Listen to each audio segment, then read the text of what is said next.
যে ৯টি সম্প্রদায় আছে ভারতীয় দর্শনে, সেই ৯টি দর্শন সম্প্রদায়ের মধ্যে হচ্ছে ৩টি হচ্ছে নাস্তিক আর ৬টি হচ্ছে আস্তিক দর্শন, যা পূর্বেও আমি বলছি। নাস্তিক দর্শনের মধ্যে ৪ ভাগ বৌদ্ধ, জৈন। আমরা ৪ ভাগ নিয়ে আলোচনা করেছি এতদিন। ৪ ভাগ দর্শন শেষ হয়েছে আগের দিন, আমি ধারাবাহিক এই ক্লাসটি নিই। আর আজকে যে দর্শনে বলছি সেটা হচ্ছে বৌদ্ধ দর্শন। বুদ্ধদেব, গৌতম বুদ্ধ, যাকে আমরা সিদ্ধার্থ নামে জানি, সেই গৌতম বুদ্ধ হচ্ছে এই দর্শনের প্রবক্তা।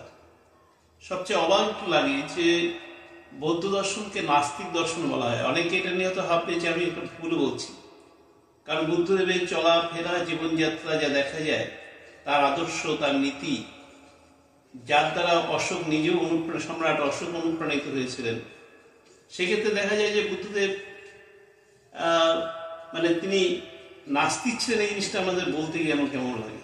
কিন্তু আমাদের যে ভারতীয় দর্শন, তা দেখা যাচ্ছে যে নাস্তিক দর্শনগুলির মধ্যে ৪ ভাগ বৌদ্ধ, জৈন, এই ৩টি দর্শন হচ্ছে নাস্তিক দর্শন। তা ৪ ভাগ তো আমরা আলোচনা করেছি। আজকে বৌদ্ধ দর্শন। নেপালের কপিলাবস্তু নগরে, লুম্বিনী নগরে তিনি জন্মগ্রহণ করেন। তার পিতার নাম ছিল সত্যধন, তিনি রাজপুত্র ছিলেন।